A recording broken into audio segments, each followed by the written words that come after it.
Selamat pagi anak-anak. Bagaimana kabarnya? Semoga dalam keadaan sehat ya. Nah, pertama-tama izinkanlah Ibu mengucapkan panganjali umat. Om Swastiastu.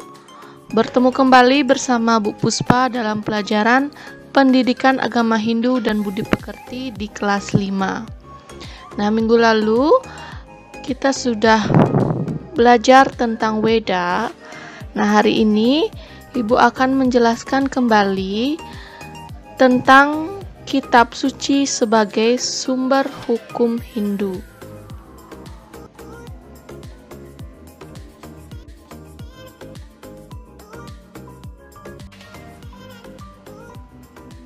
Nah, kitab suci Weda sebagai sumber hukum Hindu. Nah, apa itu hukum? Nah, pertama Ibu tanya dulu apa yang dimaksud dengan hukum.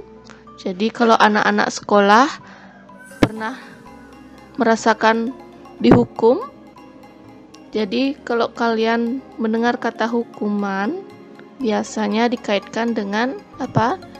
Kesalahan. Di kesalahan yang diperbuat patut mendapatkan hukuman. Jadi itu yang terpikirkan oleh kalian. Nah, hukum adalah peraturan atau adat yang secara resmi dianggap mengikat. Jadi hukum juga merupakan aturan perilaku manusia. Di hukum itu berupa aturan. Kalau kita melanggar aturan tersebut, kita kena hukum. Jadi kita akan terkena hukuman.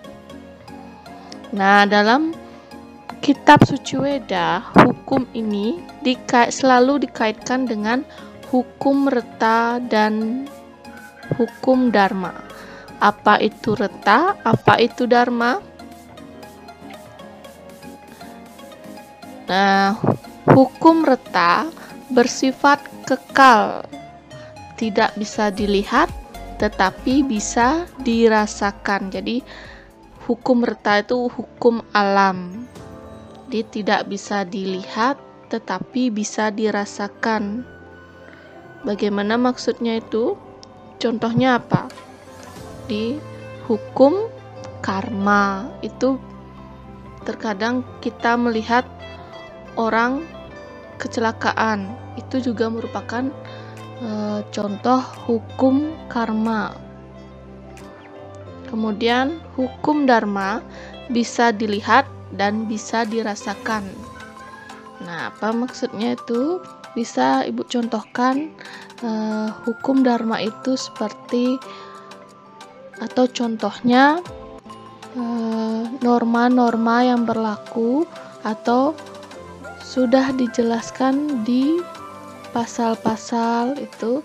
Kalau orang mencuri kemudian ketahuan, kemudian dia masuk penjara, itu hukum dharma. Jadi bisa dirasakan dan langsung dilihat.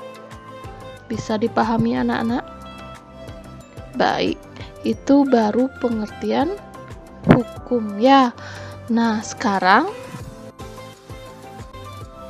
kita melihat bagian kitab suci Weda yang di dalamnya memuat tentang hukum Hindu. Nah, yang tadi baru sumber hukumnya saja, sekarang hukum Hindu. Nah, bagian kitab suci Weda yang di dalamnya memuat tentang hukum Hindu adalah Weda Smriti yang dinyatakan sebagai kitab Dharma Sastra.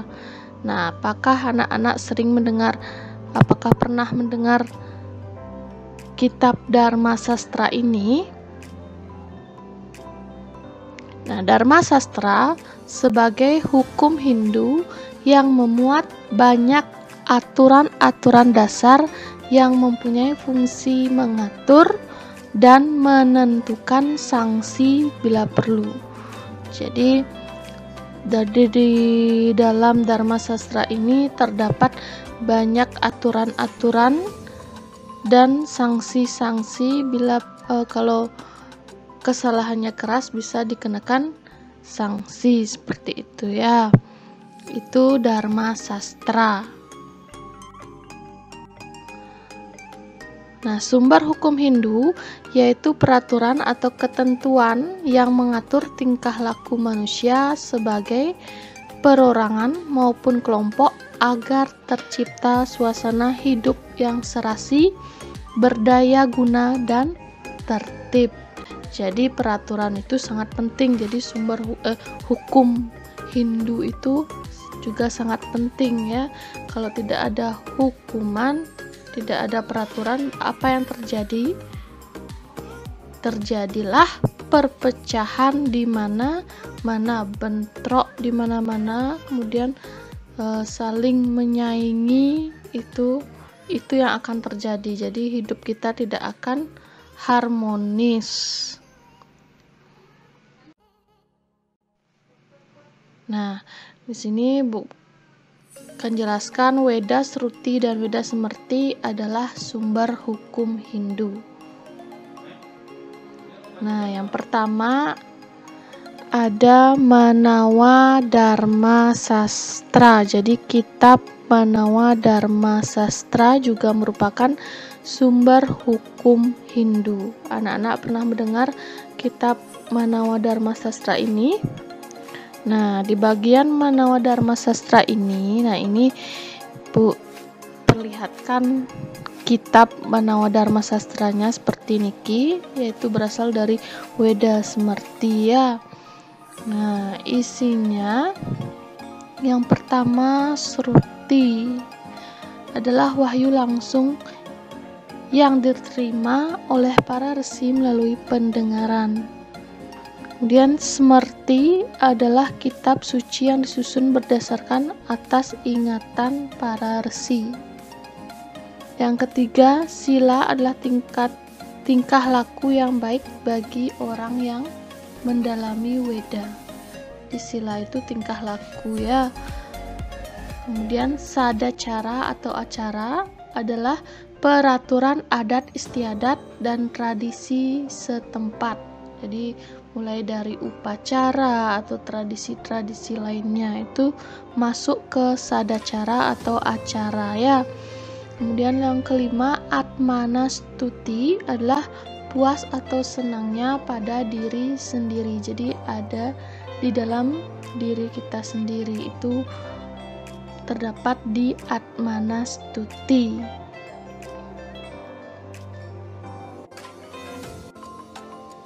Kemudian yang kedua ada kitab Sarasamuscaya.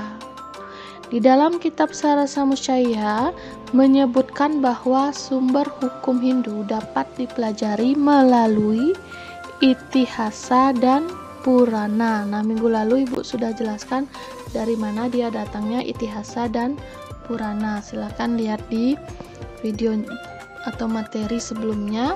Kitab Itihasa seperti Ramayana dan Mahabharata. Jadi Itihasa itu, Ibu ulang kembali, merupakan cerita-cerita kepahlawanan. Nah, sedangkan kitab Purana ada 18 buah kitab seperti Brahma Purana, Wisnu Purana, Siwa Purana, jadi tentang kedewataan ya, tentang dewa-dewa.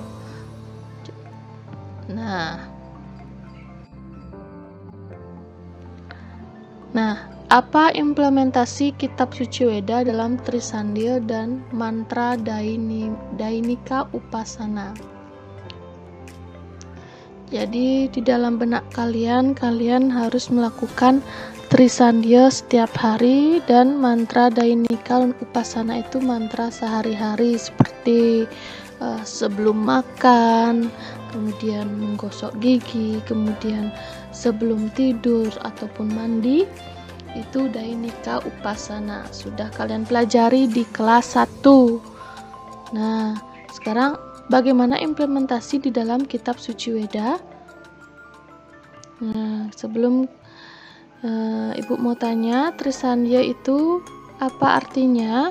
Nah, Trisandya terdiri dari 2 kata, yaitu Tri artinya 3 dan Sandya atau sandi artinya hubungan. Nah, jadi trisandia adalah 3 kali berhubungan atau menghubungkan diri dengan ide Sang Yang Widi Wasa dalam satu hari. Jadi 3 kali dalam satu hari. Nah, yang pertama pada pagi hari pukul 6 pagi. Nah, adapun tujuannya melakukan trisandia di pagi hari adalah untuk pengampunan dosa atau perbuatan yang kalian perbuat di malam hari. Kemudian yang kedua pada siang hari jam atau pukul 12 siang. Tujuannya adalah untuk pengampunan dosa atau perbuatan di pagi hari. Kemudian yang ketiga, sore hari pukul 18 atau pukul 6 sore. Tujuannya adalah untuk pengampunan dosa atau perbuatan kita di siang hari. Nah, itu implementasi bagi kehidupan kita sehari-hari dari trisandia ataupun mantra-mantra sehari-hari. Nah, selanjutnya